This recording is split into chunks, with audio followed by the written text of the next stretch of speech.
formatting text.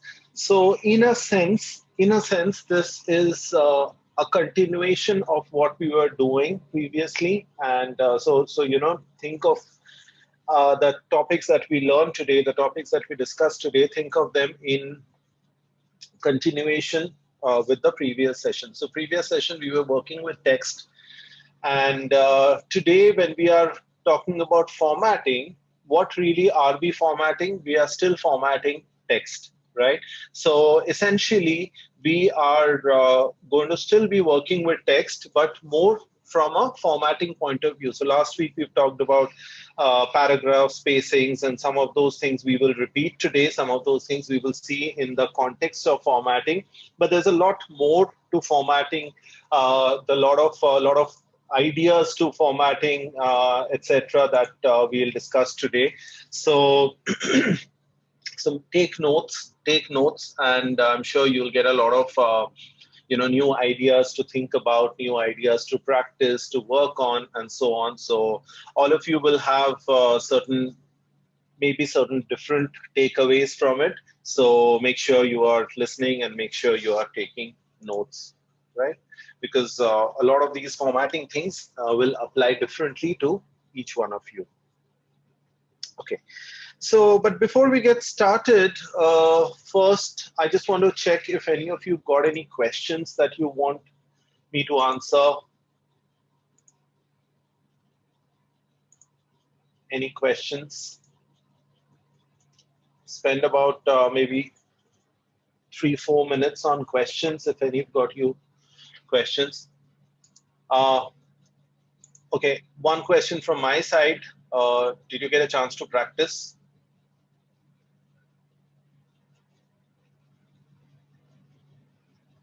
Okay.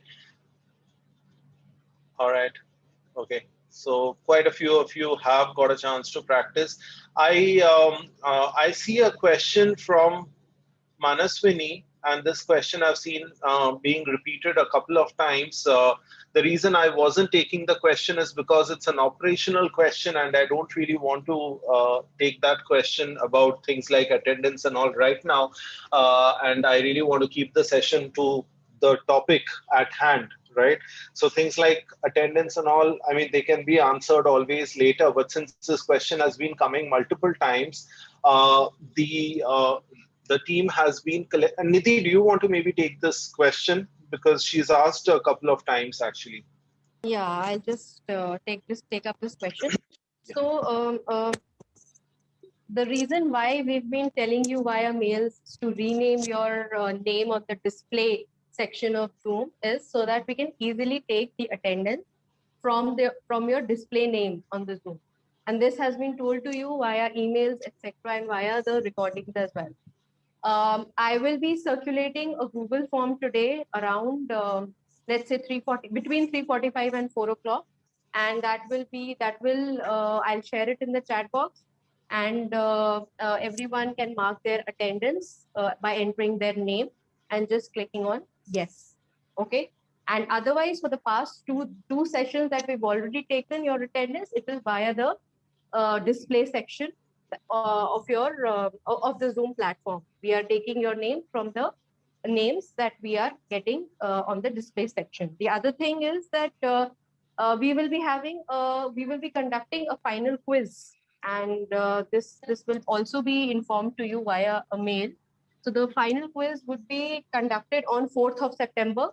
We are ending our executive development program on 3rd, and we will be conducting a final quiz on 4th of September.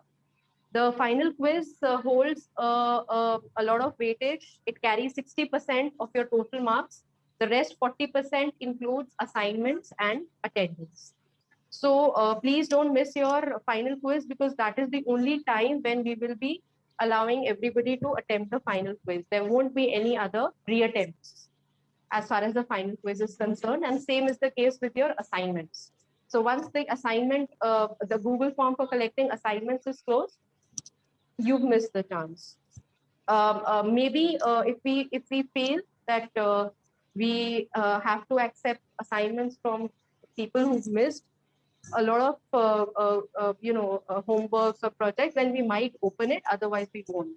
So please be very regular as far as submitting your assignments within the deadline is concerned.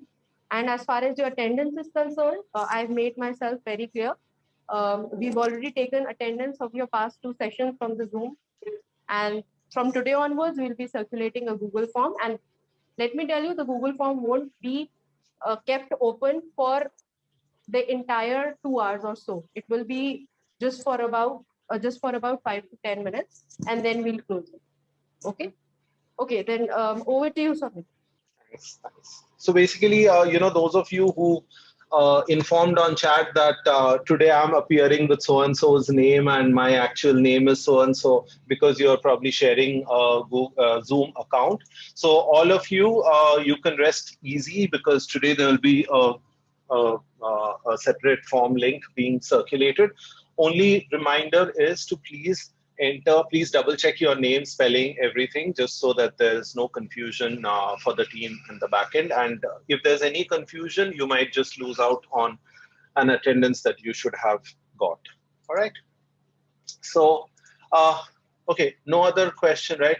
Dr. Parul says, please inform as we are listening and practicing and cannot keep all tabs open. Absolutely. So, I will let you know. I will tell you about it when you are required to mark your attendance. So please don't worry about that. Veena is asking, okay, so all of you who have these requests, please don't put that multiple times, because, once, if you put it once, then I will take a look. But when you put the same question multiple times, then it becomes very difficult, because I'm trying to scroll and see if there are any questions that need to be answered, right? Okay. So Udayan is asking, what are the different scenarios in which Word can be used to make our daily tasks easier? So Udayan, anytime you are sending any written communication, say for example, if you're making a letter, if you're sending a curriculum vitae somewhere, if you are sending a formal letter application for anything, if you are trying to make a poster, suppose people, there are people who lose a pet, right? So a pet is lost, and they want to just put a poster in the neighborhood that I've lost this dog, and if you find the dog, please call this number, and so on. If you want to sell something, if you want to make a poster for anything, suppose you're living in an apartment complex and you have some events for that. So basically anything involving any written communication that needs to be printed. So the thing about this is, where it would be helpful to understand where should you not be using Microsoft Word, right? One big scenario that comes to mind, and I don't know why this happens, but I've seen some people do this. There are some people who sort of tend to write, you send them an email and they tend to write the reply on a Word doc, right? Now that's perfectly okay, because you might be scared that you will mistakenly send half composed email and things like that. So you might want to compose that on a Word doc. That's perfectly fine. And also to take care of spelling errors, etc. But once you've composed the email on Word doc and once you are done with it, the right way is to pick up the entire text, copy the entire text, and paste it on the email reply. I have come across a number of people who, what they do is, after they have typed the response on MS Word, they go to the email and they actually attach the Word file, right? And then, typically what happens is, personally, I don't always look at the attachment immediately unless I know that that attachment is something that needs my immediate attention. So I'm reading the email and I'm just making a mental note that this is something that I need to get to. But then I typically tend to read the attachment later for a variety of reasons, typically because attachments do not always scale nicely on a mobile screen, for example. So in these kind of cases, I wouldn't really recommend using Word, or even if you're using Word, I would recommend not sending it as a Word file. There's another question on the use of the paragraph symbol, the reverse P like symbol. See, like I mentioned, that's a non-printing character that just tells you that there is a paragraph space that is over here. Sometimes visually, just while looking at the print layout, print view, you may not know or you may not realize that there is a paragraph space over there. Suppose you did not intend to make a paragraph space, right? Suppose you did not intend to make a paragraph space, but one has appeared over there. Let me just see if I can think of an example. Maybe suppose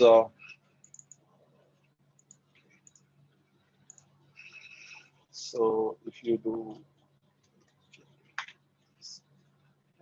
so suppose assume this is a new sentence, right? It is not, but just assume this is a new sentence, right? So now, if by mistake you've hit a paraspace here, sometimes it is not easy to see because anyway the right side is very jagged, right? So it's not very easy to always see whether you made, especially if you don't have the space after paragraph enabled, then it's not really easy to see whether you have added an extra paragraph space or not. In that case, this mark will immediately tell you that there is an extra paragraph space over there. Again, spaces between characters. Sometimes it's not easy to see that there is an extra space between video. Video is one word, but you've just added an extra space by mistake. So again, over here, these dots will show you spaces. Dots will show you spaces. So when you are going, you can go every one by one like this and see that there is a dot or not. So if there is a dot in between the word video, then you know that there's an extra space that should not exist. Right. Okay.